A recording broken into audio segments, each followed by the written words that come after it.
Hey guys, Jason here. Welcome back to the channel. This is my 1984 BMW E36. Doesn't look like much, but we're getting there. We have various repairs done. Both sills are done now. Inners and outers are repaired. Jack and points are done. That rear arch is done. Not one over there is cleaned up. This wing's fixed. We're starting to make progress, but we have still a lot of work ahead of us, and it's got to the point now we're going to have to do a wee bit of filler work. I don't mind filling.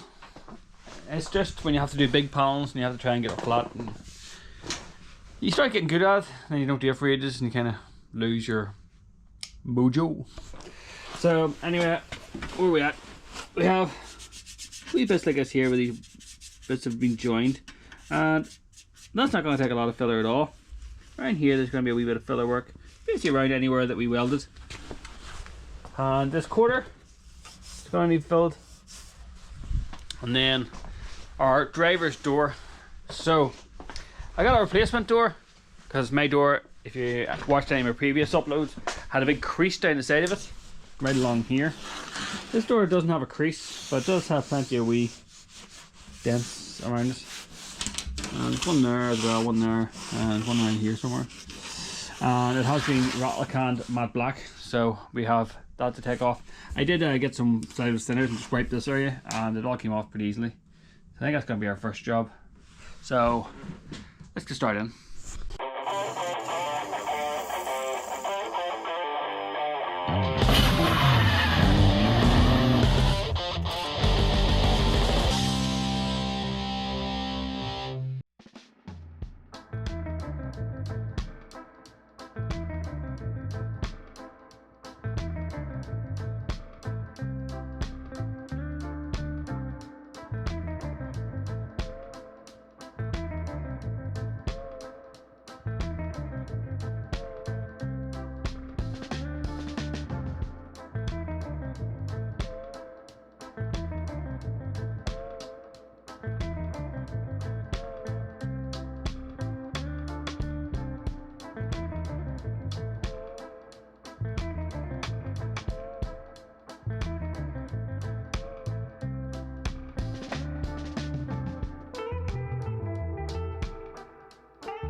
So that's how you strip a door that's been rattle canned with a tin of thinners and a rag.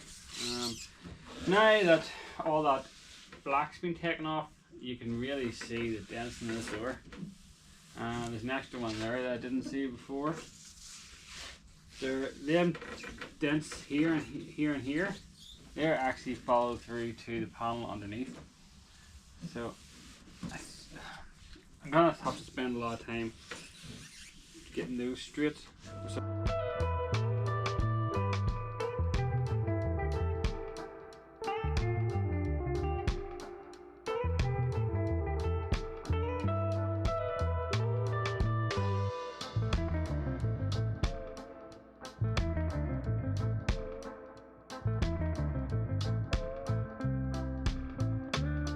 when I've got all prepped, I came in at the big dents there with 40 grit just to get a real good bite in there, then ran the day over it with 60.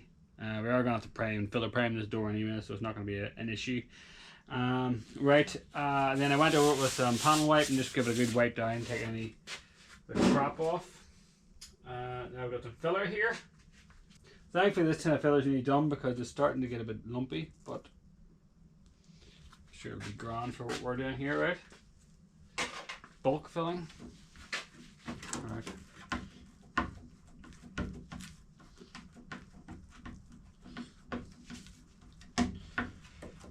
Oh, I've been filling on the rear.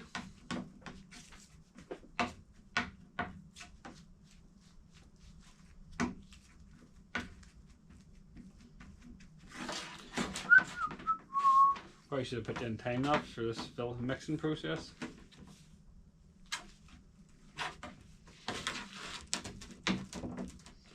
Using a nice bit of plastic for this here, because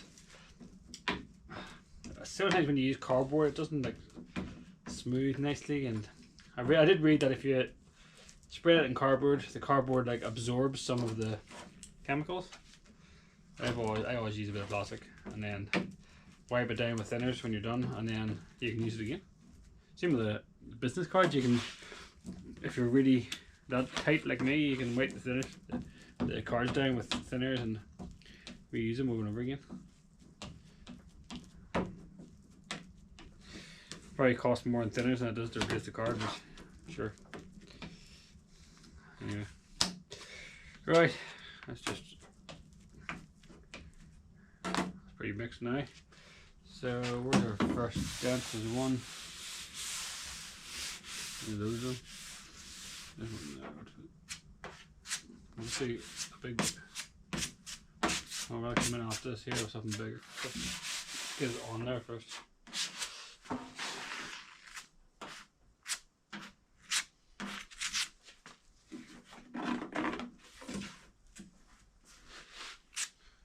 Clearly not a body man, but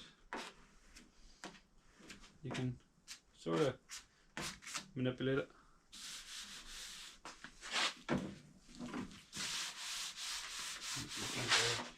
Well,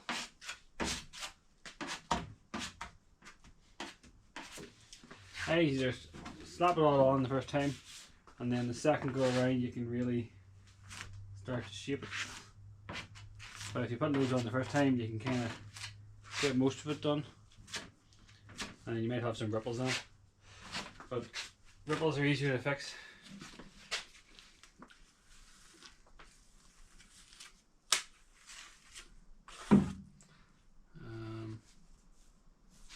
I also didn't mix in the filler to even entertain the idea of doing what I thought I was going to do. See, I'm just worried about those ones. Let's just slap some in there and we'll sand it off.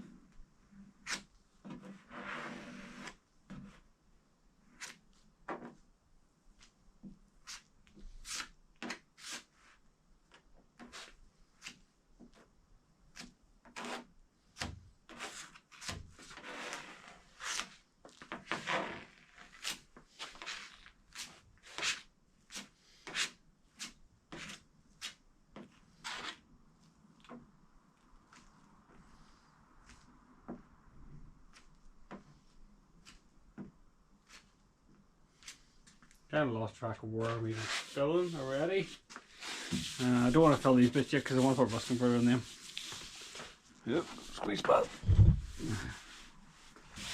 Yeah, we'll just slap them up in there because we're gonna fill this again. I'll mix some more up.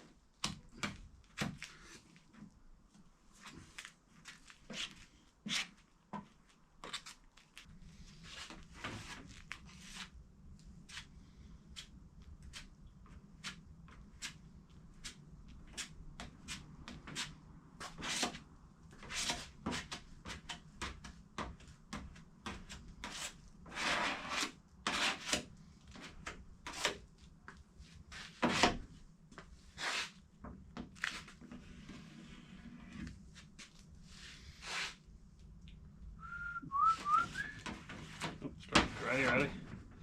Right, that'll be us. That life.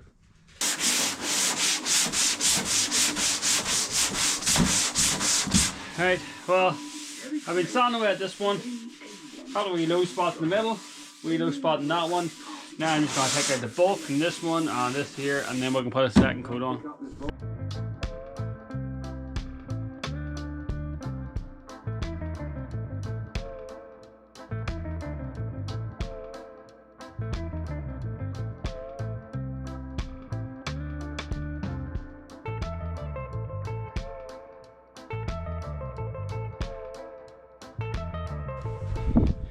Right, so it's the next morning now. It was actually quite cold this morning. I got my pad overalls on again. And what I'm going to do, first of all, is come at these sills and just prep them all back, ready for some filler work. And then once we have them all scuffed back, kind of like this here, but a bit more scuffed, we can start filling them. There's not that much to do here, so hopefully it won't take that long. We also have this wing bit here to fill, but I'm not 100% sure how this is going to work out yet. I might have to do a bit of hammer and dollying on that wing just to get that panel. Kind of feels like it curves in here, but then curves back out again. But I won't know until I get a straight edge on it. Yeah, so I'm gonna start scuffing stuff up. So it's been a very dusty afternoon, but I have this door in guide coat now. I pretty much had a basically put a skim across the whole door because it was full of waves and everything, and I just wasn't happy with it. So I put a full skim on it, blocked it down. I've now put the guide coat on. I just need to scuff that back and see if there's any low patches. I know here's a wee bit low and there's a wee pot here, but we'll find out if there's any other low patches or high patches now that we've done that. Onto the actual car then. I have done my first, well not first, but I've done my filler here. I'll stand it back. I've done my first run on this arch. So there's a slight wave to this arch line, so I need to just come at it again and smooth it out. Just play with it a bit, keep on getting it right, but I just wanted to block it down, get most of it off. It's about 50% there. I was a bit worried that it was going to be like too far in or something out there, but it actually seems to be perfect, so I'm happy with that. I do need to put a wee bit of filler here potentially, yes, because the worst where I grind it back, so a wee bit of filler in there just to shape that a bit better, and a wee bit there I need to do. I'm not too concerned about the high and low spots here because it's going to be underneath that trim. I've just got it sort of level. Yeah, so I'm now going to start working on this other front door, the passenger one, and even just running your hand across it. This door is flat. There's no waves in it. I don't have to worry about it. That door, because it had dents in it, we've had to do all this work, but this door here only has this and this. So what I'm going to try and do is put a dolly behind that there, give it a wee tap down, and hopefully we can put a wee bit of filler across that area there, and we're flying. I've got a wee bit of rust down here. I've already scraped back this one here, so we're going to put some rust converter on this. Let's see what we can do with it. I could probably take that hinge out, give me more access, but we'll try it this way.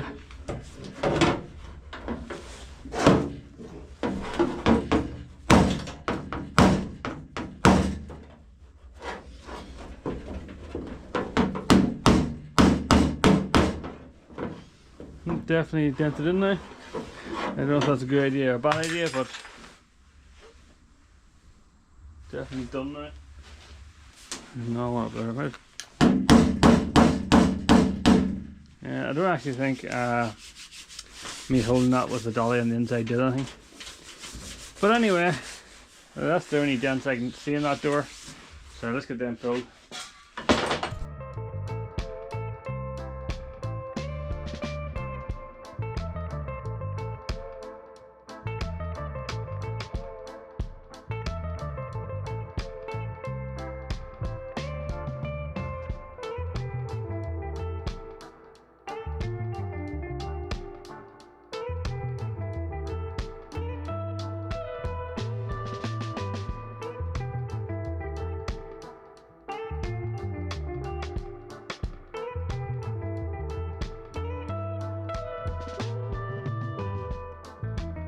This upload is very tedious.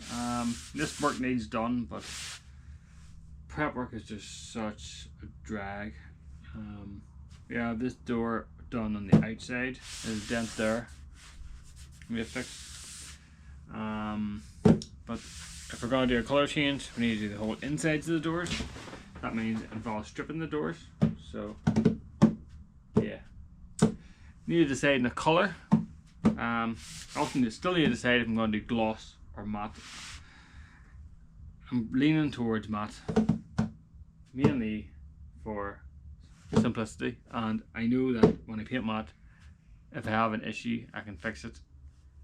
I can do the same with gloss, but I just find it so much harder to paint with, and the matte paint kind of dries faster, and if you get a wee bug in it you can just kind of wipe it out.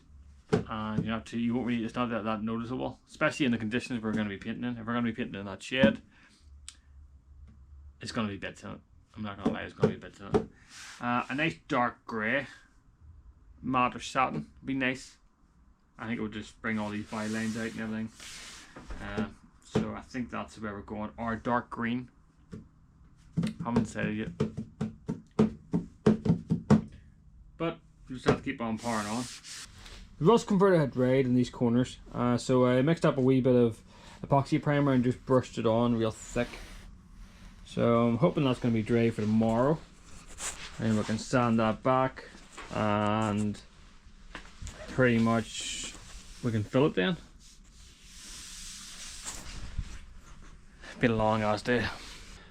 Okay, it's the next day now and that primer still is a wee bit tacky. It's getting there, but I don't really want to sand it yet, especially the areas that are on real thick. So you can see there it is starting to sand a wee bit, but it's just a wee bit soft in some areas, so I'm going to leave that.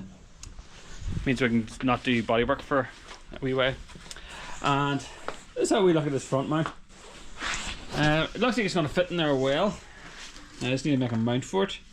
That shouldn't be too hard. And then we can come out here, up.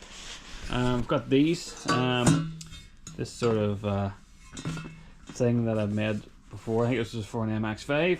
I have another one here with loads of bits welded to it, and I've got some extra bits and pieces that we can cut up and make work. So we need to come out here, maybe come up that hole, and then onto that pipe there off the turbo. On this side we have to come up, round, and onto the inlet. But first of all, let's get this off and get the EGR delete thing done.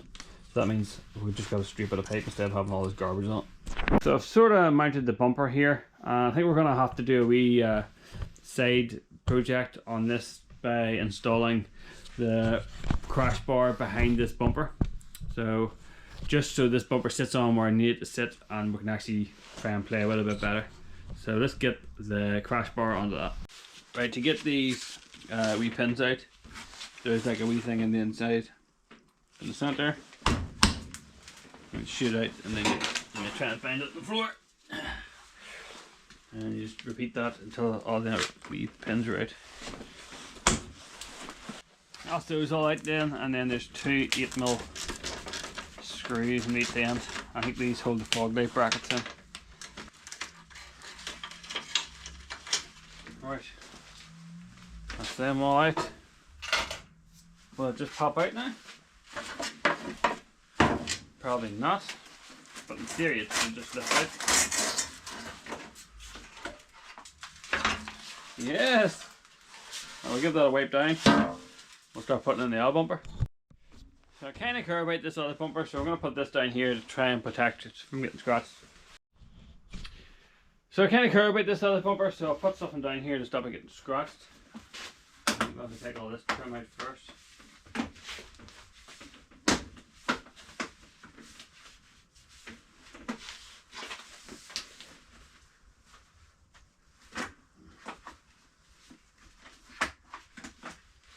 I'm going to see about getting the number plate delete kit for this here. It's just like a wee thing that sits over there. I think it says BMW on it.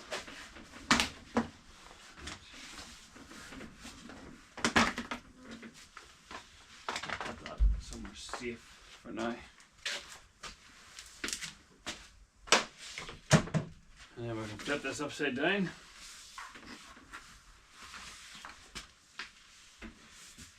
I didn't even wipe this thing down.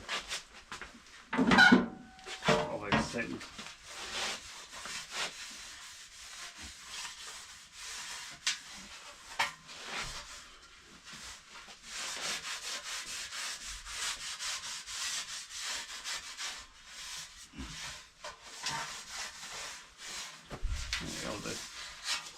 Right, goes in like this.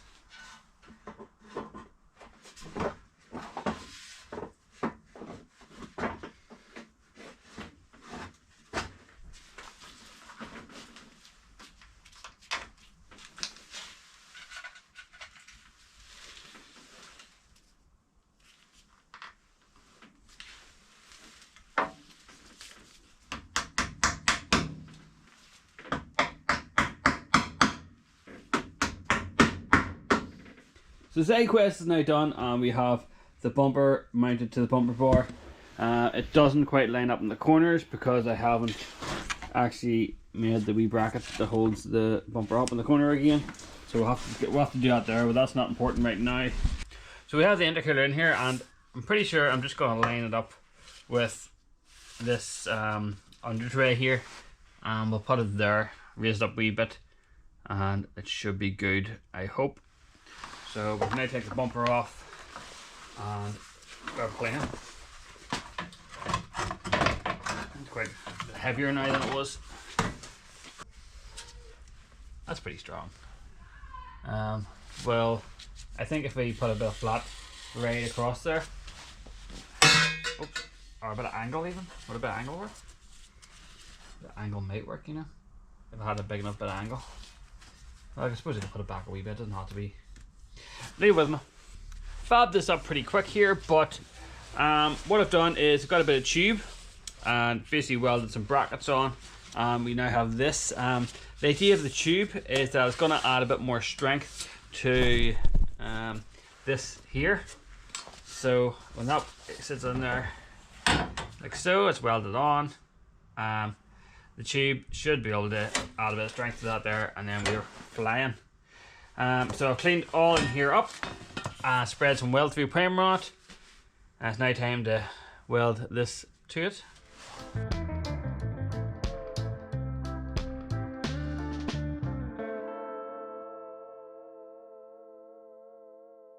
So that's the first part done. She's mounted, and I've got welds across here and here. I really wanted to get a weld in the back of there, but I couldn't get the torch in, and along the bottom's welded, so it's just in there like. So the hoses or the paintwork will kind of hold it a bit more firm as well. So next up I need to trim these things back. There is like a hole shape in these, like here, but that's not going to be any dust, so I'm just going to cut out like that, and then we can start our paintwork. This isn't the final form for this piping, but it comes out, well, actually comes in here. We'll start from the outside. So it comes out of the turbo, up. I'm actually going to make a bracket and bolt this onto the wheel well here, so the engine can vibrate through this silicon joint here. That means it's in two pieces. I was going to make it in one piece, but it'll be quite hard to get that in and out in one piece, but I have to get it in and out. So this seems to work quite well. We're coming out on the original 90, up through here, down into the intercooler. So next up we need to get out of the intercooler up to the intake. Sort of ran out of time today then, and I haven't finished that cold side of the intercooler piping, but it's halfway there. We have this pipe here, comes up here, and then we've made this hole a wee bit bigger. We need to tidy this up, and then I'm going to pretty much try and weld that onto there like so, and then we'll put either another silicon joint here, or just go straight up to 90 into this here, or 45 into this here. Haven't really decided yet. This side here, it's probably going to work the way it is actually. We need to do a wee bit more adjusting maybe, and make a wee tab, bolt it on. But if it's bolted here, you've got the flexibility of this here and the joint down there, so it shouldn't rattle. Then we need to make a 90 for the air filter. It's going to sit in here. That much room you have with that stupid air filter off the side of it, like the other side of it. It's massive. But yeah, that's as far as we've got today, or this weekend. I was hoping to get a bit more done, but you know how it goes with these things. Yeah, if you like what we're doing here, please like, subscribe, give us a wee comment, see what you think about this weapon, and see you again next one.